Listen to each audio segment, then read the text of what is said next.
The Monroe twins. The year was 1985, but in the valley of Willow Creek, West Virginia, time had stalled somewhere around 1952. The town was a mausoleum to the boom and bust of the Appalachian coal mines that had died decades earlier. Life moved here not in minutes, but in generations of quiet, dusty fatigue. The physical monument to this failure was the Monroe Mine, its main shaft sealed since 1960 by a massive steel door. The metal was so heavy and the weld so thick that the locals, who possessed a communal, fatalistic understanding of history, considered it a permanent tombstone. It was 3:07 a.m. on a July morning, the air thick and oppressive, when Sheriff James Dalton received the frantic call. Lyle, the caretaker, wasn't reporting vandalism or theft. He was reporting light, a small, insistent flicker of orange-yellow, visible only because the seal was old and slightly warped, emanating from behind the colossal, permanently shut steel door. Dalton, a man tied down to his bones, felt a cold, ancient dread. He knew the law, the whispers of the 1905 gas leak that sealed the mine, the stories the old men told about what wasn't coaled down in the deepest shafts. Using borrowed equipment and a state police detail that reeked of metropolitan skepticism, they began cutting the seal. The sound of the acetylene torch slicing through the cold steel echoed across the deserted hills, a noise that sounded sacrilegious, far too modern for the archaic fear they were about to unearth. The air was ionized and hot, the smell of burnt metal and sulfur assaulting them. When the massive door finally groaned open, the air rushing out was cold, dry, and sterile, carrying the unsettling scent of pew clay and sulfur, devoid of the dampness expected of a flooded shaft. And then, the impossible fact, the immense, internal steel locking bar was set and secured from the inside. The space had been sealed for 25 years, yet someone or something had just locked them out. 20 feet into the tunnel, standing motionless in the beam of Dalton's flashlight, were Ethan and Owen Monroe. The twin boys had been missing for 7 years, vanishing in the summer of 1978. Now, in 1985, they were found. They were not teenagers. They were precisely 10 years old, the age they were when they vanished. Their clothes were identical, threadbare 1970s attire, yet perfectly clean. They held matching antique railroad lanterns, their small hands steady. Their faces were free of doubt, tears, or, most unnervingly, any emotion. When Dalton reached them, Owen spoke first, his voice thin, hollow, a child's voice carrying the weight of a decade's silence. "We were not lost, Sheriff. We were maintained." Dalton asked who maintained them, and William pointed the lantern deeper into the profound dark of the shaft. "Old man Ezra. He kept the light for us. He told us to count the steps and wait." As they were lifted into the brutal reality of the summer night, the boys stiffened, their limbs locking against the change in temperature. When their bare feet touched the gravel, they simultaneously began to murmur, a low, unnerving, synchronized count, 2-3 steps. Then the light, then the waiting. The medical investigation, led by Dr. Evelyn Shaw, produced findings so radical they were immediately suppressed. The boys' physiological development had been arrested, almost entirely dormant for 7 years. Their bones, teeth, and hair growth indicated they had aged only a matter of months. Dr. Shaw's initial, hastily written notes contained the chilling phrase, "time dilation, non-spatially induced." They exhibited acute light sensitivity and refused all modern food, accepting only a pale, hard cracker they called ash bread. When questioned, their story of old man Ezra remained fixed. He never spoke, only communicated through gestures and pointed to massive, leather-bound books that were blank but, according to the twins, contained moving pictures when viewed by the lantern light. The boys confirmed their only activity was the candle glow game, which involved meticulously counting the stone steps leading down from the shaft, always stopping precisely at the 23rd step. This counting was not a game of childhood. It was a ritual, a profound numerical equation they instinctively followed to survive the non-linear space they inhabited. The number 23 had become their structural anchor in a realm where time itself had warped. Their survival was based on an act of continuous, geometric compliance. The terror was already manifesting. They were time repositories, holding the 7 years the town had somehow borrowed from an unseen creditor. Sheriff Dalton, desperately searching for a human explanation, plunged into the town's sealed archives. He unearthed the history of Ezra Jenkins, a mine foreman who officially vanished in the 1905 gas leak. But the body was never recovered. More importantly, he found a sealed town minutes, written in a frantic, barely legible script, detailing a clandestine meeting between the founding elders and an unidentified third party. The text spoke not of coal tariffs, but of a covenant of preservation, an agreement to pay a periodic tithe of time to the entity residing beneath the mine. This was to ensure the town's slow, gentle decay rather than its sudden, absolute destruction. Ezra Jenkins was the time scribe, the one tasked with managing the debt. The town, in essence, traded 7 years of the twins' lives for another generation of slow oblivion. The mine wasn't sealed to contain danger. It was sealed to protect the creditor and hold the collateral. The geometric horror here was the realization that the town itself was built on a temporal lie. The twins finally provided the crushing detail about the moving pictures in Ezra's books. They weren't fantasy. They were glimpses of their parents and their town without them, a terrifying, time-lapse chronicle of the 7 years they never lived. The books were devices of condensed temporal data, forcing the boys' minds to process the geometric warping of their own past. They knew what their friends looked like 7 years older. They saw their mother's slow psychological decline. Dr. Shaw, facing insurmountable pressure from state officials to classify the event as a shared fugue state, refused. She documented the boys' abnormal neurological activity, noting their brains showed patterns consistent with processing non-Euclidean space, a geometry where the rules of normal space-time were violated. Her sealed note concluded, their development was not arrested, it was bent. They exist on a temporal curve governed by the number 23. The local political machine successfully buried the report. The twins were quietly institutionalized, never progressing mentally past 10 years old. They lived a perpetual childhood, permanently disconnected from the world they'd barely remembered. But the physical evidence persisted as a chilling reminder of the town's debt. The last official photograph taken of the twins at the hospital showed Owen clutching a small, black object. It was a lump of coal, not a random piece, but one perfectly carved and incredibly smooth, shaped exactly like an antique pocket watch. This object, the coal timepiece, was the ultimate geometric proof. The stolen time had been solidified into a material artifact, a solidified temporal debt. Its surface was non-reflective, absorbing all light, just like the space they described. Every June 14th, the anniversary of their disappearance, Ethan and Owen, now separated and institutionalized, would instinctively move 23 steps away from any wall or boundary, stop, and stare into the middle distance. This constant, ritualistic adherence to the numerical equation served as an involuntary beacon, a reminder to everyone in Willow Creek that the lease of time was constantly expiring, and that the strange entity beneath the mountain was waiting patiently for the next payment. The children were gone, but the geometry of their pain remained. The foster girl. The disappearance of Amelia Foster in 1997 didn't just break her small, rugged coastal Maine town. It subtly hollowed it out. A bright, artistic 14-year-old vanishing without a single struggle from a second-story window was a geometric impossibility the community failed to rationalize. For 18 months, she was the town's collective, unanswered prayer.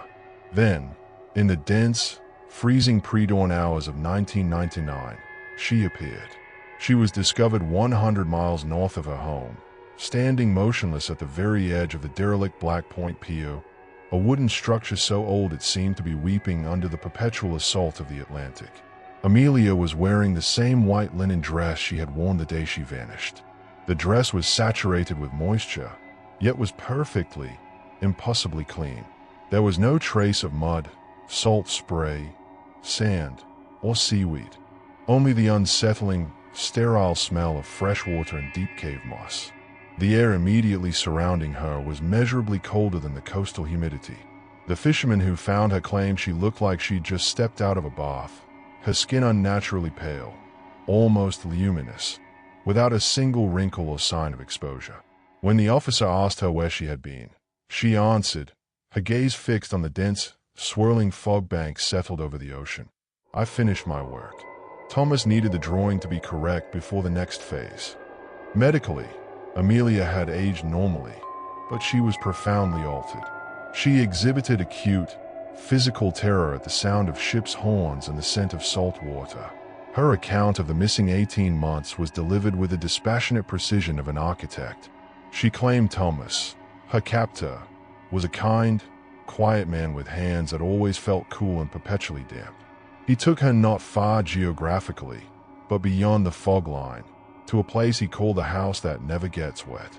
She described the structure in meticulous, obsessive detail. Built entirely of ancient, bleached driftwood, the horror lay in its design.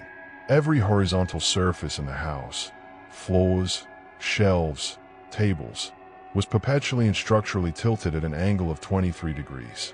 This wrong angle was the central feature of her captivity, a constant act of psychological and geometric violence. She spent her time in a single room with a low window that offered only two views: an impenetrable, moving layer of fog, or the black, rapidly moving deep water. Thomas explained that the house existed in a non-Euclidean fold, a structural error in reality where the fundamental laws of gravity and stability had been suspended. Her single, ceaseless task was to redraw the entire coastline of Maine and the surrounding islands, working only from memory and an almost trance-like instinct. Thomas would inspect her work daily, shaking his head with an expression of weary doom, repeating, "The map is failing. The city must not be allowed to slip." Amelia was a prisoner of geometric chaos.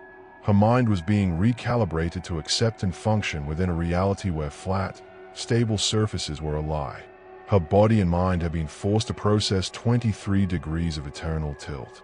The investigation into Thomas and the house that never gets wet stalled immediately. No man matching the description existed in local records, and the vague coordinates Amelia provided led only to open, turbulent sea where the only sound was the crashing of waves and the eerie groan of deep currents. Yet, Amelia's testimony and the physical impossibility of her state compelled local historians to explore deeper into the coast's dark folklore.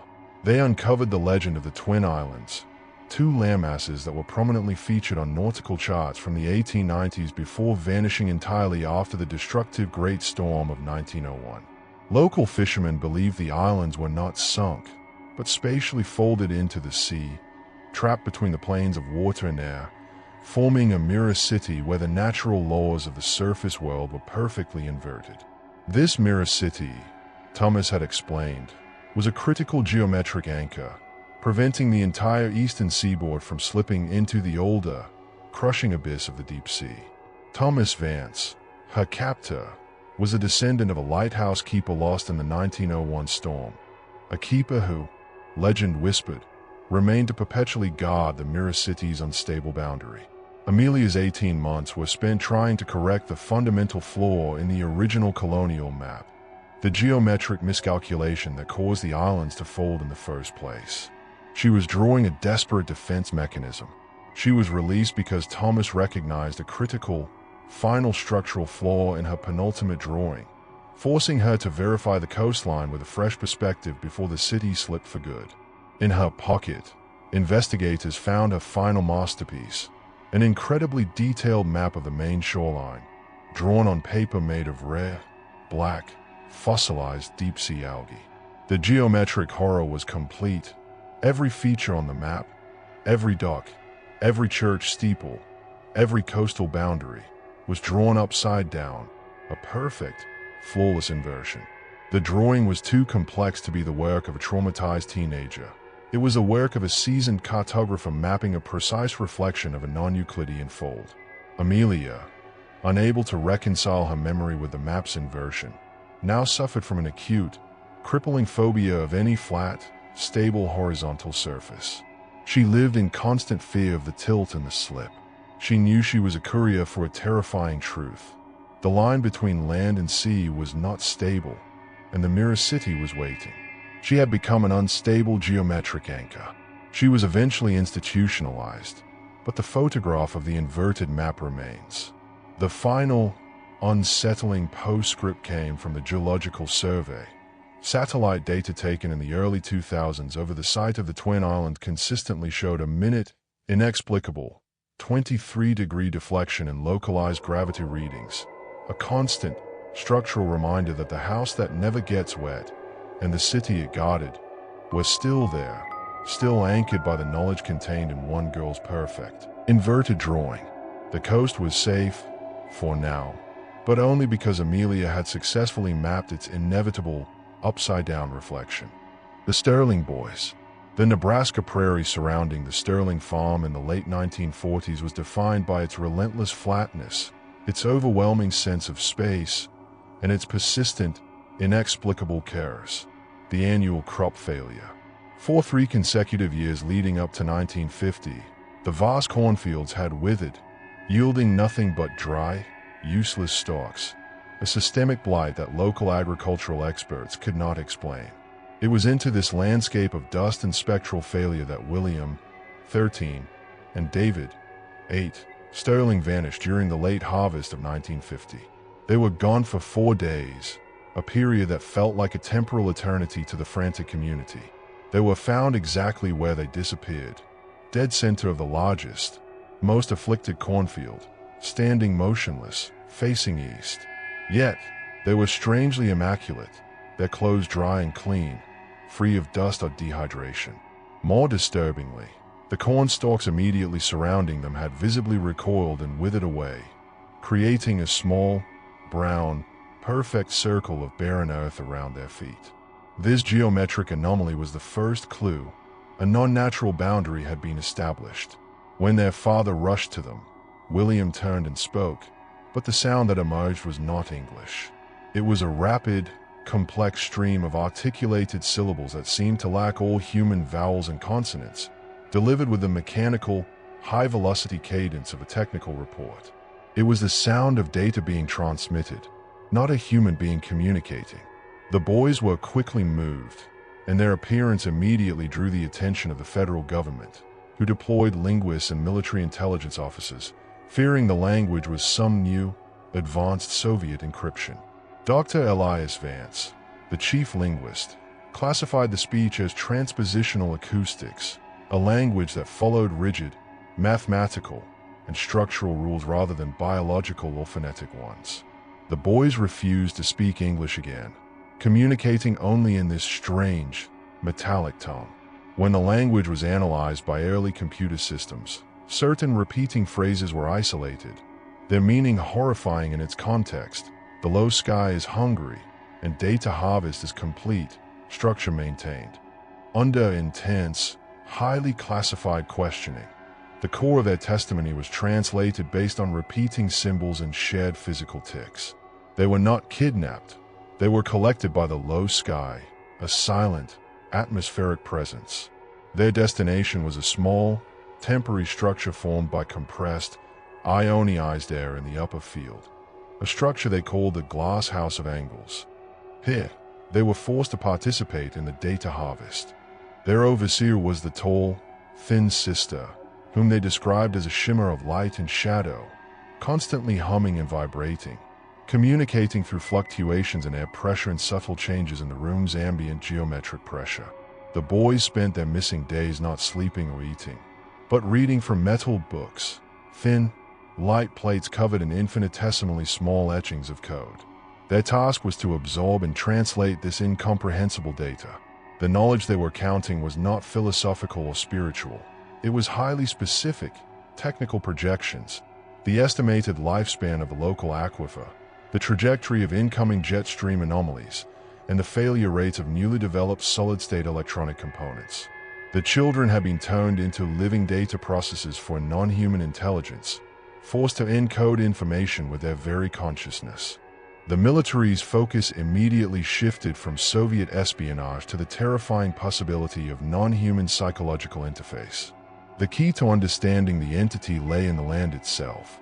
Local indigenous folklore spoke of an ethereal entity that inhabited the high winds and low-pressure systems of the plains, a being not malevolent, but aggressively data-hungry. The crop failure was not a blight. It was a symptom. The entity was drawing knowledge and bioenergy from the land, leaving nothing for the plants. The low sky was the entity itself, and the boys had been uploaded with the entity's history and future projections. The tall, thin sister was merely the entity's physical manifestation of data collection, utilizing the boys' minds as temporary, high-speed storage devices. The linguists realized the language was pure crystalline geometry, a linguistic structure based on mathematical proof and perfect symmetry, not biological noise. The data absorbed by the boys' minds was so structurally complex that it transcended human language, leaving their brains wired for mathematical precision rather than simple communication. Their knowledge was so perfect, it was terrifying.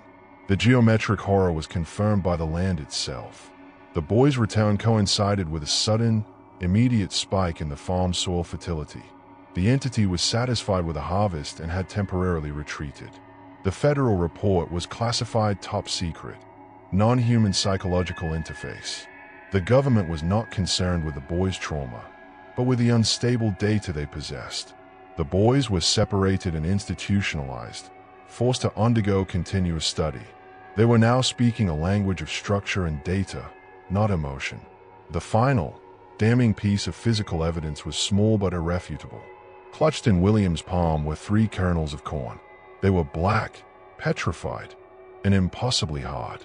When the FBI finally managed to section one, they discovered not starch, but a complete crystalline structure of pure, compressed silicon at the core, a physical, material encoding of the harvested data.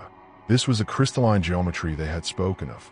The Sterling Boys case, sealed for decades, confirmed that they were reluctant repositories of cosmic data. They were not victims of a monster, but of a cosmic mathematician.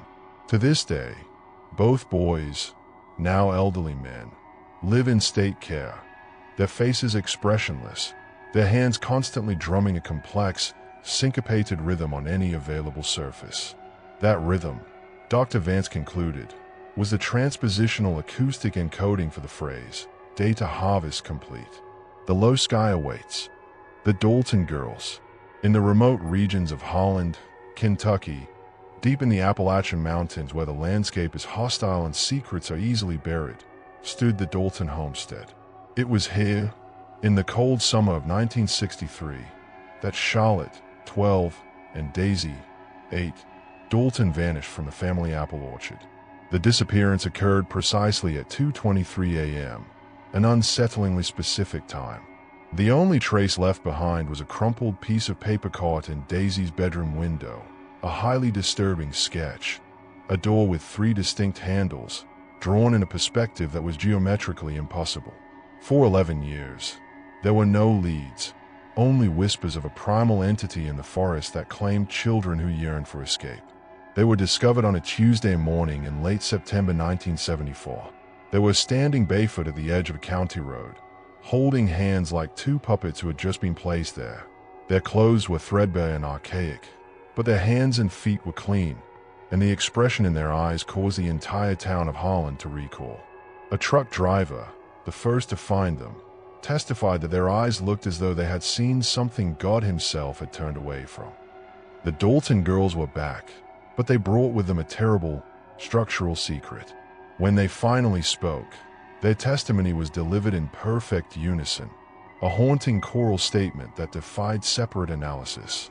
They claimed they were taken by a man they called the Keeper, Thomas, a different, older entity than the foster girls' captor, and held in a structure they referred to as the mute chamber.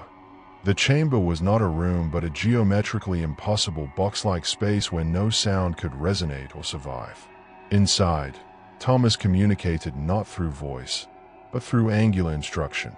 Their terrifying, 11-year-long curriculum was to perpetually replicate 3 specific angles using only charcoal and polished wood panels, 87 degrees, 106 degrees, and 167 degrees. These were impossible geometric angles, for in normal Euclidean space, a room or structure should conform to simple right angles or predictable slopes. But in their captivity, these specific, structurally wrong angles were the key to their survival. If they made a single mistake in replicating an angle, the chamber would perceptibly twitch, the floor would become liquid, or the walls would visibly rotate. They explained that the house never moved. They were the ones who moved against a shifting backdrop of stable space. The house existed inside a spatial fault, a concept they learned from Thomas. The fault was a structural error in the mountainside, a remnant of a dimension trapped between time and matter. Thomas, the keeper, was tasked with patching the fault using the children's spatial consciousness. By continuously visualizing and replicating the impossible angles, they were stabilizing the fault. They were finally released, not because they escaped, but because they had reached a point where they could draw all three impossible angles perfectly, without thought or error. They had become geometrically calibrated. The investigation found no trace of Thomas or the mute chamber. Medical doctors were quick to diagnose severe shared trauma, dismissing the spatial claims as a complex delusional system. However, the physical evidence brought back by the girls was profoundly disturbing and resisted human explanation. In Charlotte's pocket, investigators found two items: a small, smooth piece of bleach wood that forensic testing later confirmed contained pollen from an extinct tree only found in the fossil record, and three meticulously folded sheets of paper. The three papers were the horrifying geometric key. Each sheet contained one perfectly drawn set of the three impossible angles: 87 degrees, 106 degrees, 167 degrees. The lines were drawn with precision no human hand, let alone a child's, could maintain. Yet, the paper itself possessed a physical anomaly. It was non-reflective. When subjected to a focused beam of light, the paper completely absorbed the illumination, creating a localized, perfect shadow.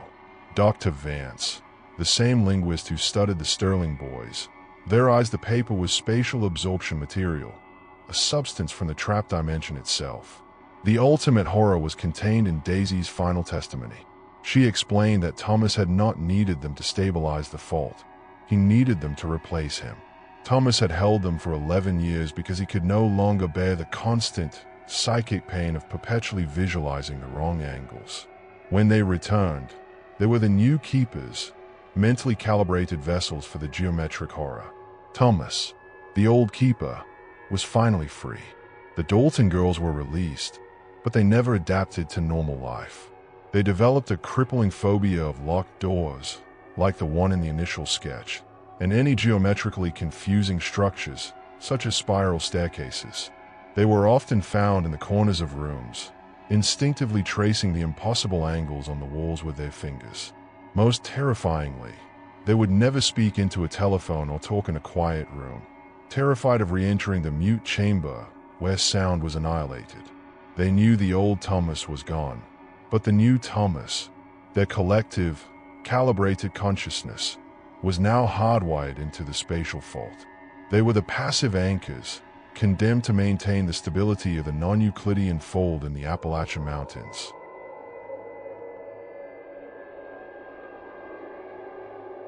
Warning: this video contains purely fictional supernatural horror content. The events, characters, and concepts depicted are products of imagination and are not intended to promote, endorse, or normalize any harmful or illegal activities, including child abuse, sexualization, or self-harm.